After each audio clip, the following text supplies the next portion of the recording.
Now I'm gonna show you how to go from this to this. In this video, I will tell you about the rules for decorating and smoothing a cake, the problems that you might face when you try to make your cake perfectly smooth, the ways how to tackle all of the challenges, and as a bonus, I'll share the recipe for the delicious, stable frosting I use every time.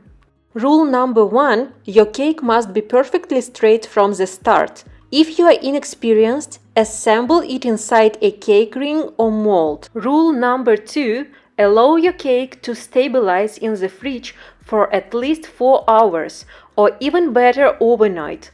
This will ensure that your cake is stable and won't fall apart while you are smoothing it. Rule number 3, frost your cake in 2 layers. The first layer is the crumb coat, which traps all the loose crumbs so they don't drag behind your offset spatula or scraper.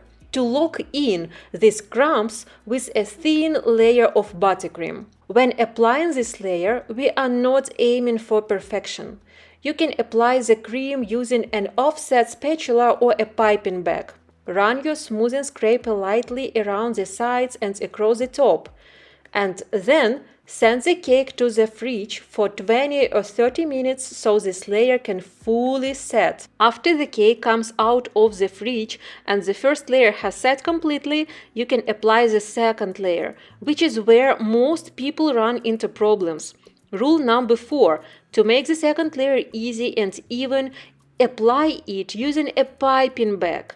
This way, you can be sure that the frosting is evenly distributed all around the cake. Because when people try to apply the second layer with an offset spatula, they can subconsciously make it thinner towards the top of the cake, which results in the cake ending up shaped like a barrel. Rule number 5. Hold your scraper perfectly perpendicular and don't tilt it either up or down away from the cake.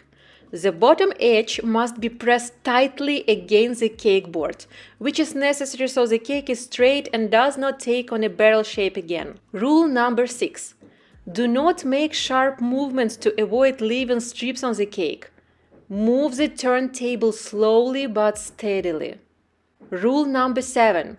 If you see a hole or gap has formed somewhere, simply add a little more cream there and gently run the scraper over it again. Remember, when you apply the second layer of frosting, your goal is to make it as smooth and even as possible. So there shouldn't be much excess cream left on the scraper. You shouldn't press the scraper. Instead, you glide it smoothly across the cake. Rule number 8. Decorate the top of the cake last. Use your offset spatula to remove the excess cream that has built up on the top edges, and do not pull this cream from one end of the cake to the other.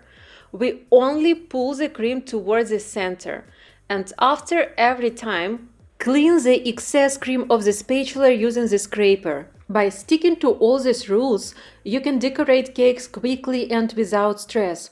And of course, a good frosting is a key. That's why, as promised, I'm sharing the recipe for my go-to frosting that I use for decorating cakes. For this, we will need butter at a temperature of 15 degrees Celsius, so make sure to take it out of the fridge beforehand. White chocolate and cold cream cheese. So first we need to melt the chocolate. I do this using a double boiler because it's easy to control the process this way, and you can be sure you won't overheat the chocolate. Alternatively, you can do this in a microwave oven. Once the chocolate is melted, we need to cool it down to 35 degrees Celsius. I cool the chocolate using motions like this to speed up the process.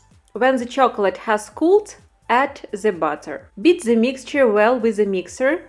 It might seem a bit runny at first. Now gradually add the cold cream cheese and continue to beat thoroughly with the mixer. The coldness of the cream cheese will firm up the frosting, making it easier to work with. Look at this beautiful structure the frosting has. If all the temperatures and steps are followed correctly, you will succeed. This frosting can be colored with different shades. For example, I usually use gel edible colorings. Also, you can use this cream to pipe swirls with various tips. And once it has set, you can even touch this cream with your hands without even a hint of cream on your hands. You can also apply patterns to the chilled frosting using stencils and create different beautiful textures. If you want to decorate the cake with some figurines made of fondant or gum paste, it's better to put on that point between cream and figurine a bit of chocolate. This will ensure that the fondant doesn't melt.